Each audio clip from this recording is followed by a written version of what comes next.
con cómo lograr regresa al pueblo de Chile. Lo que quieren es que al país y a la gente le vaya bien. Que se crean entre los cubanos en el exterior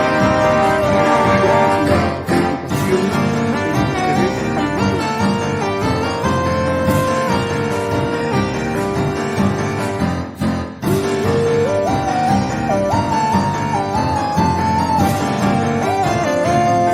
Hay muchos comentarios, no los he podido ver porque lo que hice fue ir a tomar agua.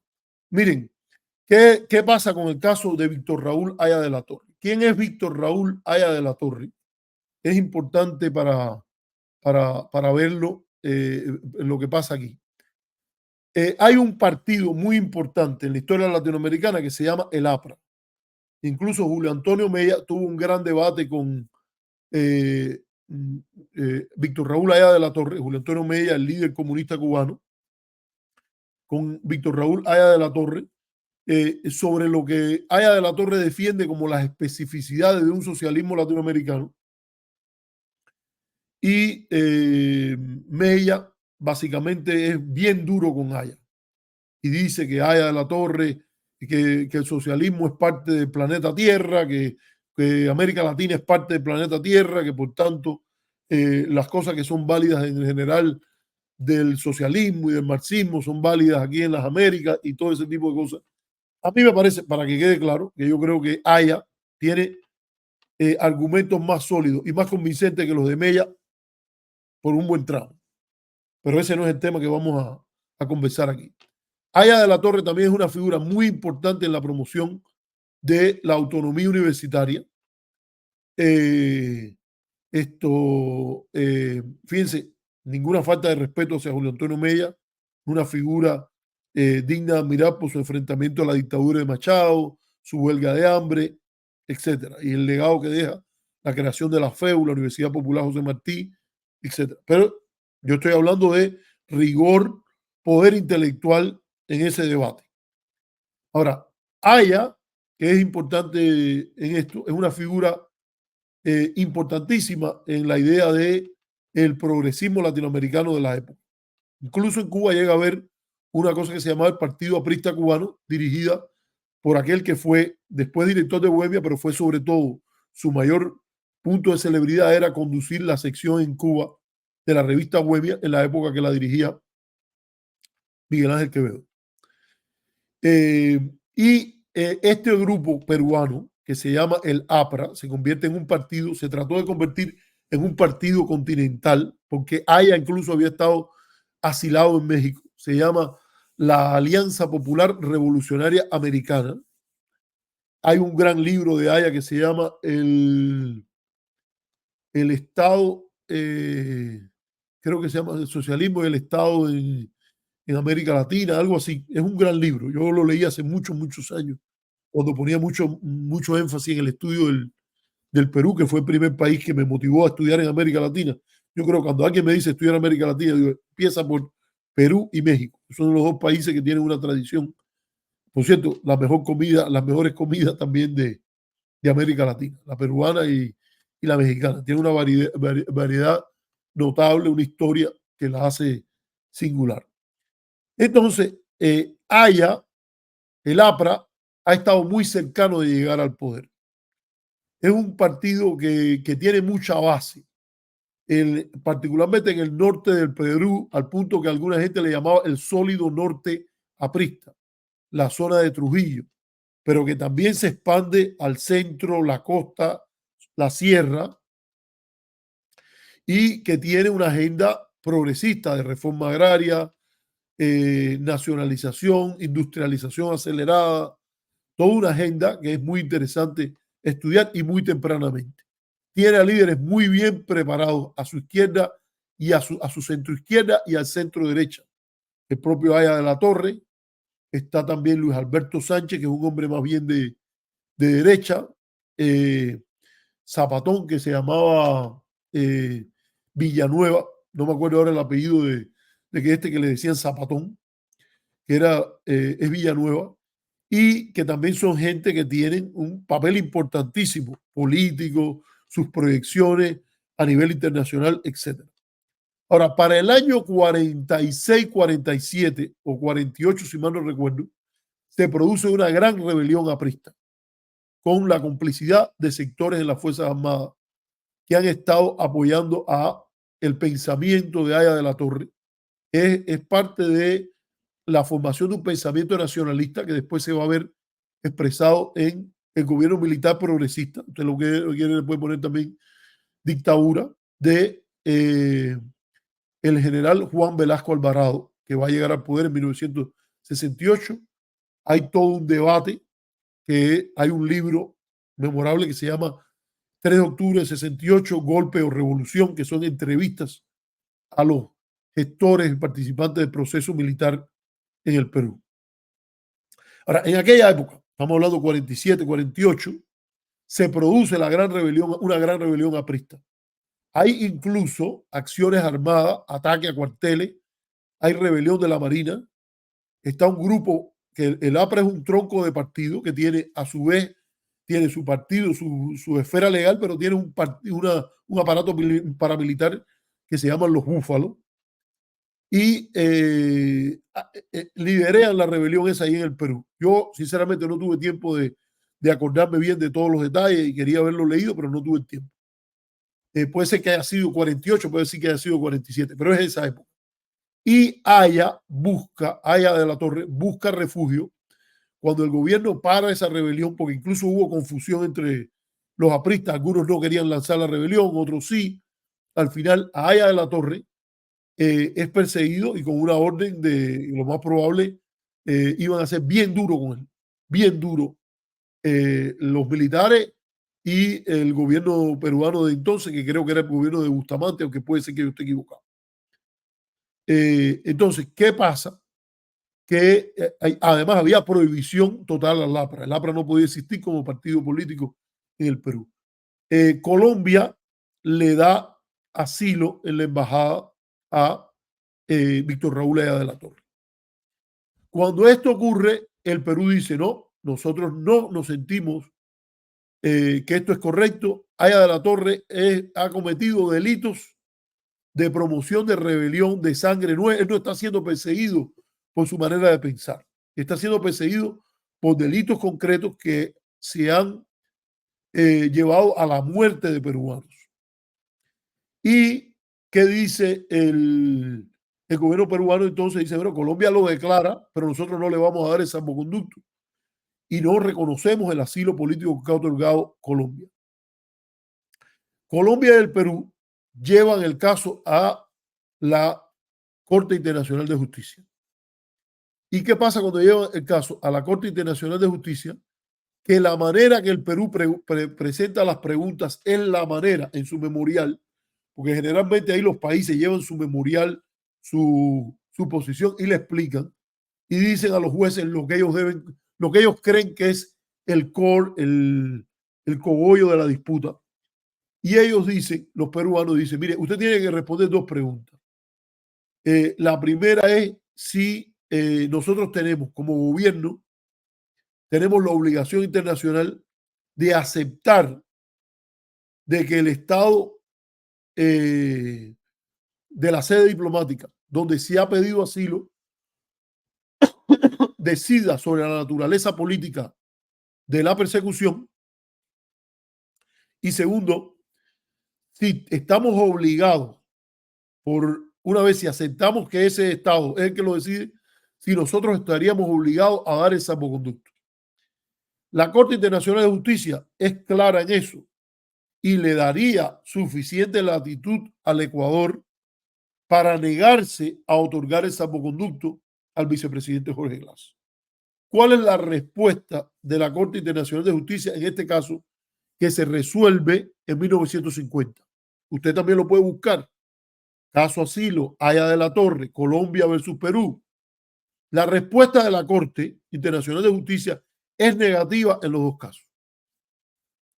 Perú no tiene obligación alguna, desde su posición soberana, de cambiar su juicio sobre el delito que ha cometido Haya de la Torre. Por lo tanto, no tiene que comprometerse a decir, bueno, mire, ustedes decidieron los colombianos decidieron que esto es un delito político, dígase hoy, los mexicanos decidieron que a Glass lo están persiguiendo por política y que Ecuador tenga que comprarse esa posición. Perú no tenía la obligación, en el caso de Aya de la Torre, la Corte fue clara, puede decir, ustedes los colombianos dicen que es un asilo político, yo digo que es un asilo mal dado, por lo cual no me considero comprometido con el juicio que ustedes tienen.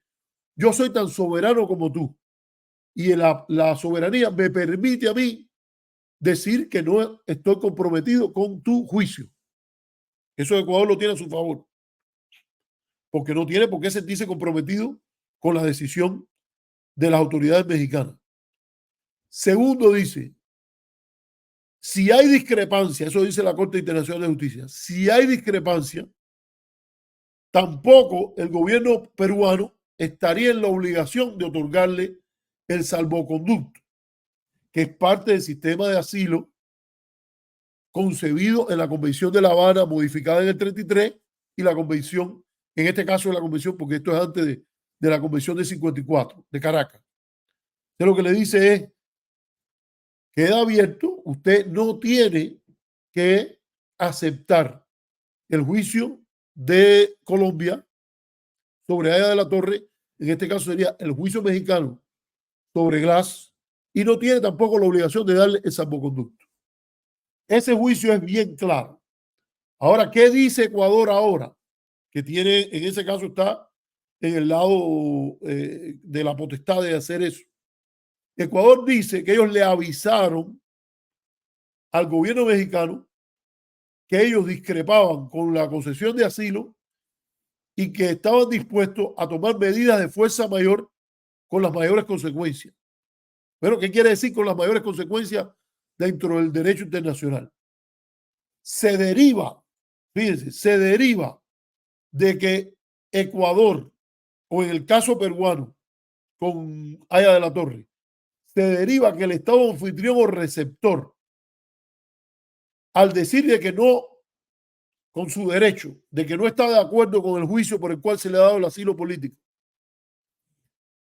que dice, no te voy a dar el salvoconducto, se deriva de eso, que hay una obligación de la sede diplomática que ha otorgado el asilo a entregar al perseguido. Pero no es lo que diga yo, no es lo que diga usted, no es la preferencia ideológica mía, política mía, la del otro. Vamos a ver ahora cómo la Corte Internacional de Justicia resolvió ese problema. Porque Colombia y Perú volvieron a la Corte. Y en 1951, incluso Cuba participó en los procedimientos de esta parte, porque ya era sobre la aplicación de la convención de la cual Cuba era un país administrador o depositario de la Comisión de Asilo. Y la Corte Internacional de Justicia, en ese fallo de 1951, es categórica. Colombia no tiene obligación de entregar a Víctor Raúl Aya de la Torre. Punto. Como mismo Perú no tenía la obligación, y dígase hoy Ecuador, no tiene la obligación de aceptar el juicio sobre este acto soberano en su territorio, que es que las leyes peruanas han condenado a Víctor Raúl Aya de la Torre o que las leyes ecuatorianas han condenado hoy a Jorge Glass por un motivo llamado de delito común o un delito de rebelión, no por persecución política. En el caso de Aya de la Torre, el país de la sede diplomática no tiene tampoco, desde su soberanía, obligación de entregar al perseguido. ¿Dónde entonces estaríamos? Donde estábamos el viernes, antes de la incursión ecuatoriana en contra de la inviolabilidad de los locales de la sede diplomática. Usted dice una cosa, yo digo la otra, y el derecho internacional nos permite a usted y a mí mantener estas posiciones. ¿Qué es entonces lo que hay que hacer? Y que, por cierto, la posición cubana venía por ahí y la posición de los jueces es apelar a otros instrumentos de la diplomacia, el derecho internacional, el diálogo.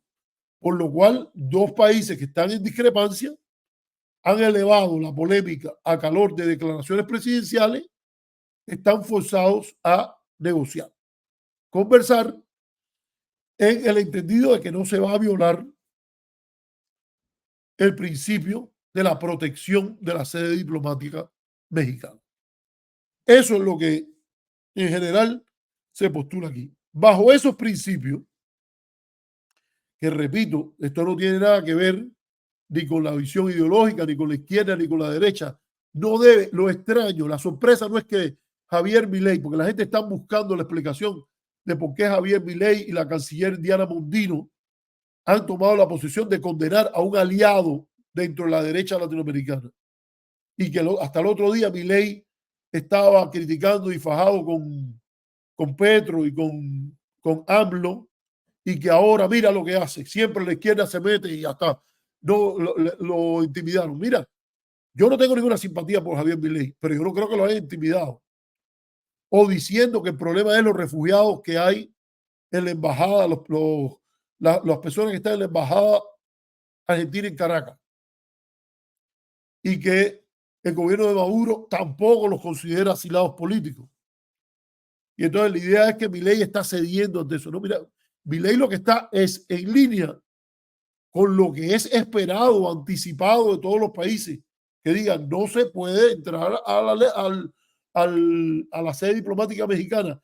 Y el hecho que tú discrepes, te da derecho a discrepar, no te obliga a otorgar salvoconducto, pero no te da potestad alguna para violar la protección de la sede diplomática. Y eso es lo que pasó aquí. ¿Está claro? Entonces, yo creo que la explicación no da para más.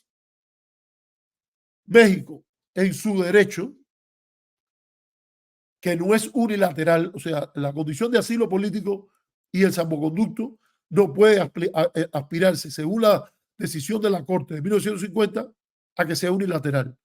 Hay un toma y daca, una acción y reacción regulada por el derecho internacional y la Convención de Derechos de Asilo, donde la aquiescencia de los dos estados es necesaria para que la persona que acude a buscar el asilo pueda abandonar el país con un salvoconducto.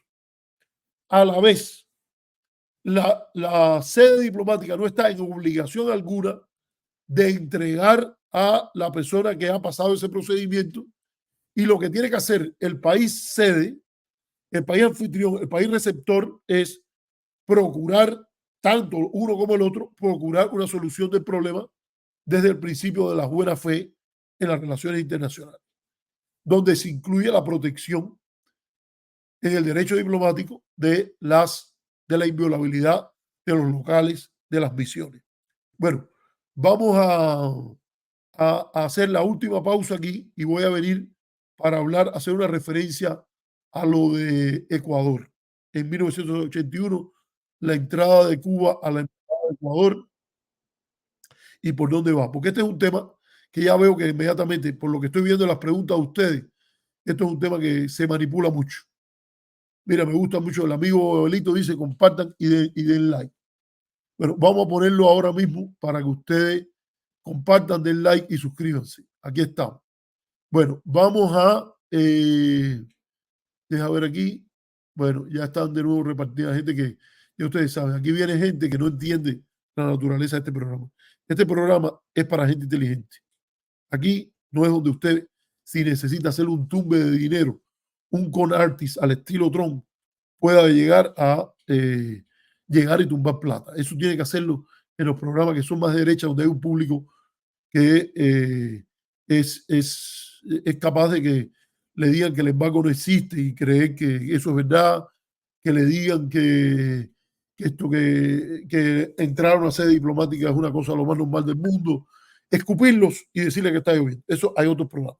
Este es un programa que requiere y procura una mayor educación de su base. Así que, bueno, el toque venga ahí, ponen esas cosas de que se casaron con un millonario que te quieren repartir el dinero. Si viene aquí, ya yo a veces me los borraba.